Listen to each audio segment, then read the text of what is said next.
ஜனநாயகனோட trailer release ஆயிருக்கு.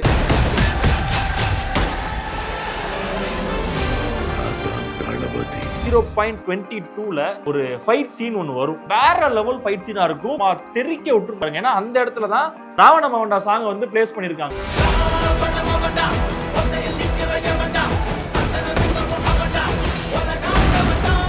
49ல வந்து பாத்தீங்கன்னா ஒரு டயலாக் ஒண்ணு சொல்லுவார் விஜய். பொண்ணை வந்து புலி மாதிரி வளர்க்கணும் சார் அப்படின்னு சொல்லிட்டு. இந்த டயலாக்கும் பகவத் கேசரில இருந்து அப்படி எடுக்கப்பட்ட ஒரு டயலாக். விஜய புலி மாதிரி வளர்க்கணும். விஜய் வந்து எப்பயுமே ஒரு விஷயம் சொல்லுவாரு, ஐ எம் வெயிட்டிங் அப்படிங்கிறது. ஆனா இந்த இடத்துல விஜய் சொல்ற விஷயம் என்னன்னா, ஐ எம் கம்மிங், நான் வரேன் அப்படின்ற விஷயத்த சொல்லியிருப்பாங்க. ஐ ஆம் கமிங்.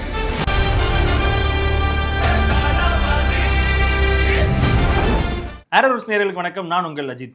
ஸோ இன்னைக்கு நம்ம எதை பற்றி பேச போகிறோம்னு பார்த்தீங்கன்னா, ஜனநாயகனோட ட்ரெய்லர் ரிலீஸ் ஆயிருக்கு. நிறையா விமர்சனங்கள், நிறையா எதிர்ப்புகள். அதாவது ஜனவரி 9ஆம் தேதி படம்னா 10ஆம் தேதி இன்னொரு படம் ஓடுமா ஓடாதா, இந்த கெரியரின் உச்சத்தின் வார்த்தையை வந்து எப்படியாவது தவிர்த்திடணும் அப்படின்றதுக்காக நிறையா விஷயங்கள் வந்து நடந்துகிட்டே இருந்துச்சு. ஆனால் அதெல்லாம் தாண்டி கண்டிப்பாக படம் வந்து வேற லெவலில் இருக்கும், மாஸ் பண்ணுன்னு சொல்லிட்டு நாளைக்கு வந்து ஆடியோ லான்ச் நடக்க போகுது. ஆனால் இன்னைக்கு வந்துட்டு ட்ரெய்லர் வந்து ரிலீஸ் ஆயிருக்கு. ஆக்சுவலாக ஆடியோ லான்ச் முன்னாடி நடந்துருச்சு. நாளைக்கு வந்து டெலிகாஸ்ட் ஆக போகுது. இன்னைக்கு வந்து ட்ரெய்லர் வந்து அவங்க ப்ரொடக்ஷன் கம்பெனி சைட்ல இருந்து வெளியிட்டிருக்காங்க. அந்த ட்ரெய்லர்ல என்னென்ன விஷயங்கள்லாம் கொண்டு வந்திருக்காங்க, படம் ரீமேக்கா இல்லையா, இல்லை இந்த படத்தில் என்ன மாதிரியான மைன்யூட் சின்ன சின்ன இதெல்லாம் வந்து நான் வந்து ஃபுல்லாக ரெடி பண்ணி உங்களுக்கு கொண்டு வந்திருக்கேன். ஸோ ஃபர்ஸ்ட் ஜனநாயகனை பற்றி நம்ம வந்து பார்த்துடலாம். ஏன்னா ஆல்ரெடி நம்ம ஜனநாயகனை பற்றி நிறைய விஷயங்கள் பேசியிருக்கோம். ஜனநாயகனில் வந்துட்டு நம்ம தளபதி விஜயா இருக்கட்டும், அதுக்கப்புறம் பூஜா, மம்தா, பாபி, கௌதம் வாசுதேவ் மேனன், நரேன், பிரியாமணி, பிரகாஷ் ராஜ், அதுக்கப்புறம் பாபா பாஸ்கர்னு சொல்லி ஒரு பெரிய நடிகர் பட்டாளமே இருந்தாலும் வினோத் என்ன பண்ண போறாரு, ஏன்னா நிறைய விமர்சனங்கள் வந்துச்சு. பகவத் கேசரி படத்தோட ரீமேக், அதாவது பகவத் கேசரில இருந்து எடுக்கப்பட்ட கதை தான் ஜனநாயகன்ற நிறைய கேள்விகள் இருந்துச்சு. அந்த கேள்விகள் எல்லாத்துக்கும் பதிலா ட்ரெய்லர் ரிலீஸ் ஆனதுக்கு அப்புறம் தெரிஞ்சிருச்சு பகவத் கேசரி தான் அப்படிங்கிறது. ஏன்னா நிறைய ட்ரெய்லர்ல நிறைய சீனை பார்க்கும்போது பகவத் கேசரியோட ஒத்து போச்சு. ஒவ்வொரு சீனையும் நம்ம பார்க்கும்போது ஆஹா இது அந்த படத்துல வந்தது இல்லை, இது பாலையா பண்ணதாச்சு, இது வந்து ஸ்ரீலீலா பண்ணதாச்சு, இது வந்து காஜல் வருவாங்களே அப்படின்றத நம்மளால ஈஸியா கணிக்க முடிஞ்சிச்சு. எல்லா சீனுமே வந்து பார்க்கும்போது பகவத் கேசரி தான். ஒரு 60% 70% பகவத் கேசரி சார்ந்திருக்க ஒரு படம், மீதி இருக்க 30% தளபதி விஜய் அவர்களுக்காக எடுக்கப்பட்ட ஒரு படம் தான் இந்த ஜனநாயகன் அப்படிங்கிறது தெள்ள தெளிவா தெரிய வந்துருச்சு. நான் ஜனநாயகனை பத்தி பேசுறதுக்கு முன்னாடி விஜய் அவர்கள் ரீமேக்கா எவ்வளவு படம் பண்ணிருக்காரு தெரியுமா, அது எல்லாமே ஹிட் தான். நம்ம வந்து இப்போ வந்து பகவத் கேசரி வச்சு பண்ணிருக்கான்றக்காக நம்ம அதை குறை சொல்லிட முடியாது. ஜனநாயகனுக்கு முன்னாடியே விஜய் வந்து நிறைய படம் வந்து ரீமேக் பண்ணிருக்காரு. ஸோ அவரோட லிஸ்ட் பாத்தீங்கன்னா காதலுக்கு மரியாதையா இருக்கட்டும், நினைத்தேன் வந்தாய், பிரியமானவளே, ஃப்ரெண்ட்ஸு, பத்ரி, யூத்து, வசீகரா, கில்லி, சச்சின், ஆதி, போக்கிரி, வில்லு, காவலன், வேலாயுதம், லாஸ்டா நண்பன். ஸோ இது வரைக்கும் எல்லா படமே வந்துட்டு ரீமேக்ல வந்த மூவிஸ் தான். ஆனா எல்லா படமே நல்லா ஓடின படங்கள் தான். ரீமேக் தான், அதனால ஓடல, அங்க கிரியேட் பண்ணதான் வந்து வேற லெவலா இருந்துச்சு, இவங்க வந்து கொஞ்சம் மிஸ் பண்ணிட்டாங்கன்ற மாதிரி எதுவுமே கிடையாது. எல்லா படமே சூப்பர் டூப்பர் ஹிட் தான். அதே மாதிரி தான் பகவத் கேசரியை ரீமேக் பண்ண ஜனநாயகனும் கண்டிப்பா ஹிட் அடிக்கும் நம்புறோம். ஏன்னா நிறைய விஷயங்கள் வந்து இந்த ட்ரெய்லர்ல வந்து டீகோட் பண்ணி உங்களுக்காக கொண்டு வந்திருக்கேன். ஸோ ட்ரெய்லர் ஆரம்பிக்குது. ட்ரெய்லர் ஆரம்பிக்கும் போது நான் ஒருத்தரோட பேர் சொல்றேன், இவரை பத்தி சொல்லுங்கன்னு சொல்லி ட்ரெய்லர் ஆரம்பிக்கிறாங்க. அந்த பேர் என்னன்னு பாத்தீங்கன்னா தளபதி வெற்றி கொண்டான். ஆக்சுவலா இதோட ஷார்ட் ஃபார்ம் வந்து பாத்தீங்கன்னா டிவிகே. ஸோ இங்க இருந்தே ஆரம்பிச்சுட்டாரு அரசியல் படத்தை அப்படிங்கிறத. அரசியலுக்காக அனைத்து வேலைகளையும் படத்துல பார்த்து வச்சிருக்காருன்றத 0.2 செகண்ட்ல இருந்தே ஸ்டார்ட் பண்ணிட்டாரு தளபதி வெற்றி கொண்டான். நம்ம ஜனநாயகன் படத்துல தளபதி அவரோட பேர் வந்து பாத்தீங்கன்னா தளபதி வெற்றி கொண்டான்னு சொல்லி ஆரம்பிக்குது. ஸோ 0.16, அதாவது ஒரு ஃபயர் சீன் ஒன்று வரும். எப்படின்னா பகவத் கேசரில் ஒரு சீன் வரும், ஒரு ஃபிளாஷ்பேக். ஆக்சுவலா அது அந்த படத்துல பாலையாவோட மாஸ் சீன் எதுனா அந்த ஒரு ஃபிளாஷ்பேக் சீன் தான். அந்த ஃபிளாஷ்பேக்கு ஒரு காட்டுக்குள்ள ஒரு பல அடியாட்கள் வருவாங்க சண்டை போடுறதுக்கு. அந்த சீன் தான் இந்த 0.16ல அந்த ஃபுல்லா ரோடு ஃபுல்லா காரா வந்துட்டு இருக்கும். அந்த சீன் தான் அந்த 0.16. அதுக்கடுத்து வந்து பாத்தீங்கன்னா 0.19ல நீங்க நோட் பண்ணி பாத்தீங்கன்னா ஜெயில் கைதியா இருப்பாரு விஜய் அவர்கள். ஏன்னா ஒரு பக்கம் நம்ம போலீஸா வந்து பார்த்துட்டோம், ஜெயில் கைதியா எப்படா போறான்னு கேட்டீங்கன்னா ஜெயில் கைதியா போவாரு. அதுக்கு தான் அந்த கார் சீன் வருதுல, அந்த பிளாஷ்பேக் அப்புறம் அந்த நடக்க போற விஷயங்கள் தான் அந்த ஜெயில் கைதியா போறது.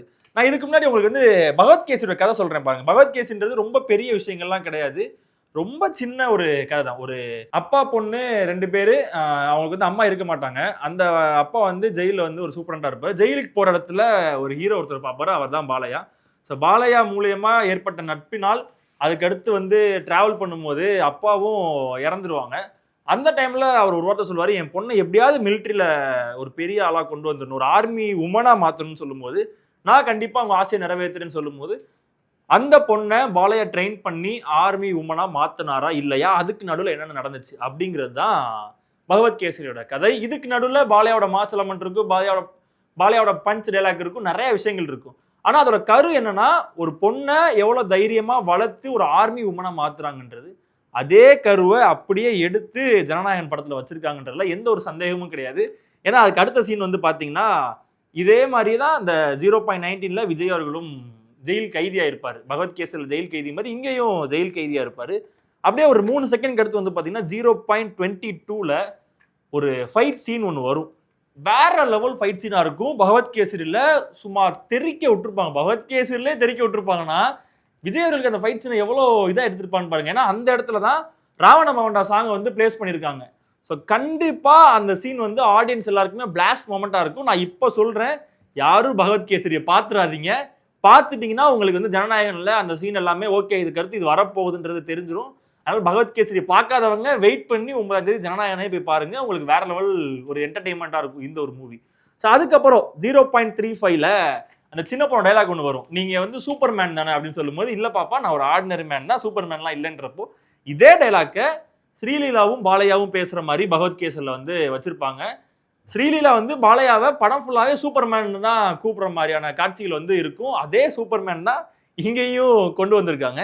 அடுத்து வந்து பாத்தீங்கன்னா 0.44 இந்த ட்ரைனிங் பண்ற ஒரு செக்மெண்ட் ஒன்று வரும்.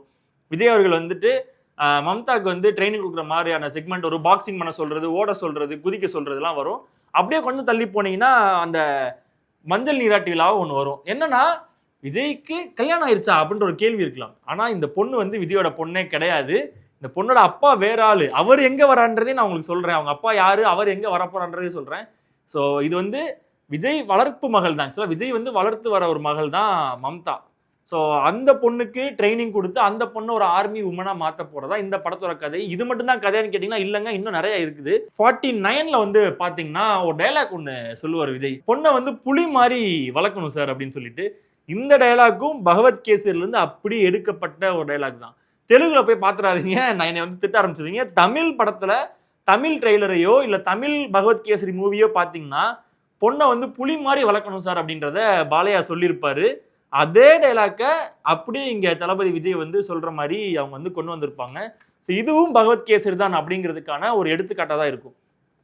அப்படியே கீழே வந்தீங்கன்னா 0.51 அந்த மிலிட்ரி அகாடமியில வந்து சைன் பண்றதுக்காக விஜய் அவர்கள் வந்து இப்படி தூக்கி வச்சுட்டு நிப்பாரு. ஸோ இதுவும் பகவத் கேசரில் வந்ததான். ஏன்னா எல்லாமே வந்த சீன் தான். நான் வந்து எதையுமே வந்துட்டு எக்ஸாக்ரேட் பண்ணி சொல்லலை. பகவத் கேசரில் வந்த சீன் எல்லாமே ட்ரெய்லர்லேயே ஓரளவுக்கு வந்துருச்சுன்றப்போ நமக்கு ஓரளவுக்கு கணிக்க முடிஞ்சிருச்சு. இது எல்லாமே வந்துட்டு கோர் வந்து பகவத் கேசரி எடுத்திருக்காங்க. கண்டிப்பா வந்து இது பகவத் கேசரில இருந்து எடுக்கப்பட்ட கோர். பின்னாடி என்ன வச்சிருக்காரு ஹெச் வினோத், தளபதியை எப்படி மாசா காட்ட போறாரு, கிளைமேக்ஸை எப்படி கொண்டு போய் முடிக்க போறான்றதான் கேள்வியாவே இருந்துச்சு. ஒரு பக்கம் பகவத் கேசரி சீன்லாம் வச்சாலுமே இன்னொரு பக்கம் பகவத் கேசரில இல்லாத ஒரு சில சீன்கள்லாம் உள்ள வருது, அரசியல் சார்ந்து வருது. நிறைய ட்ரோன்ஸ்லாம் வந்து அந்த இடத்துல வந்து பறக்க விடுறாங்க. நிறைய விஷயங்கள் நம்மளால பார்க்க முடியுது. விஜய் வந்துட்டு ஒரு மாதிரி வேற லெவல்ல ஒரு இது காட்டுறாங்க. படம் முடியும் போது ஒரு ரோபோ வந்து ஒரு ட்ரெயின் கண்ணாடியை உடைக்கிற மாதிரியான சீன் வந்து நம்மளால கிளைமேக்ஸ்ல வந்து பார்க்க முடியுது, ட்ரெய்லர் முடிய போற அந்த ஒரு செகண்ட்ல. ஸோ அந்த இடத்துல என்ன குக் பண்ணியிருக்காரு, கேசரி கிண்டியிருக்காருன்னு தெரியுது. கேசரியை வந்து வெறும் சைடிஷா வச்சுட்டு மெயினா பிரியாணி வந்து வினோத் என்னமோ செஞ்சிருக்காருன்றது அந்த இடத்துல நம்மளால நல்லாவே பார்க்க முடியுது. ஸோ அதுக்கப்புறம் வந்து பார்த்தீங்கன்னா 1.02 அந்த இடத்துலையும் ஒரு இன்டர்வல் ஃபைட் சீன் வந்து வருது. அதுவும் இன்டர்வல் ஃபைட் சீன் தான். நீங்க நான் ஆல்ரெடி சொன்ன மாதிரி 0.22, 1.2, 0.56 இது எல்லாமே ஒரே சீக்வன்ஸ்ல வருது. இதுதான் இன்டர்வல் சீன். இது மட்டும் இல்லைன்னா நீங்க கமெண்ட்ல வந்து என்னன்னாலும் கேட்கலாங்க. இதுதான் வந்து இன்டர்வல் சீன். ஆனா வேற லெவல்ல இருக்கும். நீங்க கொடுக்குற 200 ரூபாய்க்கு ஒர்த்தபிளான ஒரு சீனா இருக்க போது அந்த ஒரு ஃபைட் சீன். ஏன்னா அந்த இடத்துல ராவண மவண்டா ஒரு இது வருது. ஏன்னா விஜய் வந்து அந்த இரும்பை வச்சு எல்லாத்தையும் அடிச்சுட்டு அந்த இரும்பை வந்துட்டு அப்படியே நாக்கால இது பண்ணிட்டு வர மாதிரி வச்சிருக்க ஒரு சீன் வந்து பாத்தீங்கன்னா அல்ட்டியா இருக்கும். ஆனா பகவத் கேசரில் இது வேற லெவல்ல இருக்குங்க. இந்த படத்துல எப்படி இருக்குன்றத நான் படம் பார்க்கும் போது தான் நமக்கு தெரிய வரும். ஏன்னா பாலையாக்கே அவ்வளவு மாஸ் காட்டும் போது தளபதி விஜய்க்கு எந்த அளவுக்கு மாஸ் காட்டியிருப்பாங்கன்றது தமிழ் சினிமால எல்லாருக்கும் தெரிஞ்ச ஒரு விஷயம் தான். ஸோ அதனால கண்டிப்பா இந்த சீன் வந்து தியேட்டர்ல பிளாஸ்ட் தான். ஸோ அதுக்கப்புறம் வந்து பாத்தீங்கன்னா 0.59 ஒரு பயம் ஒன்று வரும். அந்த பொண்ணுக்கு வந்து அப்பான்னு சொல்லி ஒரு பயம் ஒன்று வரும். விஜய் அப்பா கிடையாது, யார் அந்த அப்பா அப்படின்னு சொல்லி நீங்க கேட்டீங்கன்னா 0.41ல அப்பா மூஞ்சி தெரியாது, ஆனா நம்ம மண்டையை வச்சு கண்டுபிடிச்சிடலாம். 0.41ல ஒரு கிராமத்துக்குள்ள விஜய் வந்து வருவாரு. அது வந்து ஒரு பிளாஷ்பேக் சீன்ல தான் அம்மாவை பார்க்கறதுக்காக பகவத் கேசரியில பாலையாவை சரத்குமார் வந்து கூட்டிட்டு வருவாரு ஒரு கிராமத்துக்கு. அதே மாதிரியே இந்த படத்துல ஜிவிஎம், அதாவது கௌதம் வாசுதேவ மேனன் வந்துட்டு விஜய் வந்து கிராமத்துக்கு கூட்டிட்டு வராரு. ஸோ பின்னாடி வந்து பாத்தீங்கன்னா ஒரு போலீஸ் கையில வந்து குழந்தை இருக்கும்.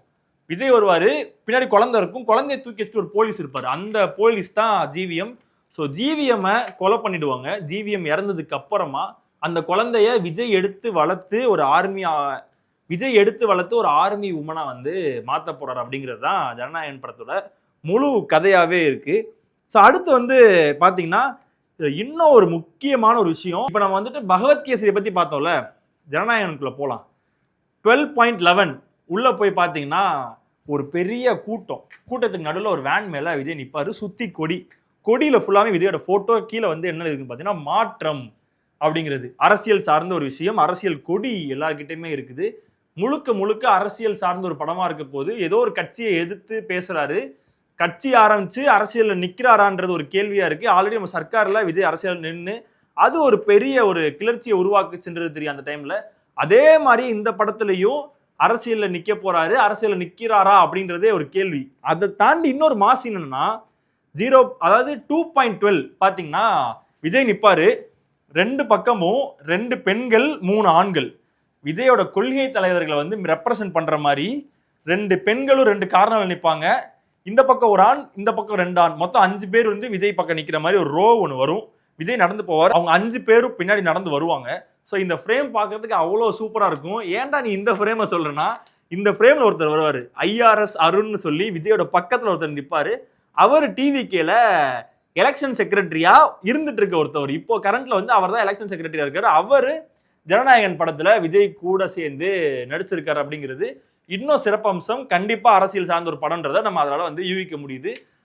ஆளுங்கட்சியை எதுக்குற ஒரு நபரா வந்து விஜய் வந்து மாறுறாரு. அது எதுக்காக மாறுறாரு, எதனால மாறான்றதா சஸ்பென்ஸ். நம்ம அதெல்லாம் ட்ரெய்லர்லயே பார்த்துட்டோம்னா படம் பார்க்க தேவை கிடையாது. ஸோ நம்மளால அதெல்லாம் வந்து மறைச்சு வச்சுட்டு இந்த மாதிரி சின்ன சின்ன ஹிடன்லாம் வந்து காட்டுறாங்க. அதுக்கப்புறம் வந்து பாத்தீங்கன்னா நான் லாஸ்ட் டைமே சொல்லியிருப்பேன், மதன் கௌரி வந்து படத்தில் நடிச்சிருக்காருன்னு சொல்லிட்டு. ஸோ மதன் கௌரி எந்த சீன்ல வராருன்னு பார்த்தீங்கன்னா 1.33ல ஒரு ஃபுல்லா ஒரு மிரர் ஒன்று காட்டுவாங்க. ஒரு 1.33ல ஒரு ஸ்க்ரீன் ஒன்று வரும். ஸ்க்ரீன் ஃபுல்லாமே ட்ரோன் வந்து பறக்கும். அப்போ ஒரு மனுஷன் எந்திரிச்சு நின்று திரும்பி பார்க்குற மாதிரி ஒன்று இருக்கும். அது யாருன்னு பார்த்தீங்கன்னா மதன் கௌரி தான். ஸோ மதன் கௌரி படத்தில் இருக்கான்றது தெரிய வருது. கிட்டத்தட்ட அரசியல் சார்ந்தும் இருக்கு, ஃபைட்டும் அதிகமாக இருக்கு. ஏன்னா பாபி வந்துட்டு செம்ம மாசா இருக்காரு, கிளாஸா இருக்காரு. ஜெயில இருந்து வெளியே வராரு. வெளியே வந்து அவர் ஒரு விஷயம் பண்றாரு, இந்த பக்கம் பிரகாஷ்ராஜ் அரசியல் சார்ந்து ஒரு விஷயம் பண்றாரு. ஸோ 2 எதிரிகளையும் எதிர்த்து ஒரு தனி மனிதா நின்று போராடுற மாதிரி தான் விஜயோட கதை வந்து முடியுது. இதெல்லாம் தாண்டி அந்த பொண்ணை எப்படியாவது ஒரு ஆர்மி உமனை ஆக்கிடணும் அப்படிங்கிறதும் விஜய்க்கு ஒரு பெரிய ஒரு லட்சியமாவே இருக்கு. அந்த பொண்ணுக்கு வந்து ஷிவரிங் இருக்கு, எனக்கு கை நடுக்கம் இருக்கு, நான் எப்படி வந்துட்டு ஆர்மி ஆக முடியும்னு கேட்குறாங்க. எதுக்கு அந்த பொண்ணு கை நடுக்கும்னு கேட்டிங்கன்னா அதுக்கு ஒரு சில ஃபிளாஷ்பேக் இருக்கு. ஏன்னா ஜிவிஎம் வந்து ஜிவிஎம் இறந்ததுக்கு அப்புறமா அந்த பொண்ணுக்கு வந்து கை நடுக்கம் வந்து வரும். அதெல்லாமே நீங்க படத்துல பார்க்கும்போது தெரிய வரும். ஏன்னா எல்லாத்தையும் நான் மேக்ஸிமம் சொல்லிட்டேன், பகவத் கேசரி கதையை ஃபுல்லாக சொல்லிட்டேன். ஆனால் இந்த அரசியல் சார்ந்ததும் இந்த ஒரு ட்ரோனு, அதுக்கப்புறம் இந்த ஃபயர் ஒர்க்காக இருக்கட்டும், இந்த கன் ஷாட்டாக இருக்கட்டும், இந்த ஆர்மி சார்ந்த விஷயங்களா இருக்கட்டும், இந்த இவ்வளோ ட்ரோனை பறக்க விட்டுட்டு அந்த ஒரு ஃபைட் சீன்லாம் என்ன கதை என்ன எதுன்னு தெரியல. ஆனால் கண்டிப்பாக அரசியல் இருக்குன்றது தெரிய வருது. ஏன்னா 2.35ல வந்து பார்த்தீங்கன்னா விஜய் வந்து எப்பயுமே ஒரு விஷயம் சொல்லுவார், ஐ எம் வெயிட்டிங் அப்படிங்கிறது. ஆனால் இந்த இடத்துல விஜய் சொல்கிற விஷயம் என்னன்னா ஐ எம் கம்மிங், நான் வரேன் அப்படின்ற விஷயத்த சொல்லியிருப்பாரு. ஏன்னா எப்பயுமே நம்ம வந்துட்டு விஜய் ஐ எம் வெயிட்டிங், நான் காத்திருக்கேன், ஆக்சுவலாக ஐ எம் வெயிட்டிங்னா நான் வெயிட் பண்ணுறேன் அப்படின்ற ஒரு அர்த்தம். இந்த விட அப்படி சொல்லவே இல்லை. 2026க்கு நான் வரேன் அப்படிங்கிறது தான். டோட்டலாக அப்படியே சேஞ்ச் பண்ணி ஐ எம் கம்மிங் அப்படின்ற மாதிரி சொல்லியிருப்பாங்க. 2.43ல வந்து பார்த்தீங்கன்னா விஜய் கையில் ஒரு ஷார்ட்டை ஒன்று வரும். இது வந்து ஒரு பாட்டு. இந்த பாட்டு வந்து இன்ன வரைக்கும் ரிலீஸ் பண்ணவே இல்லை.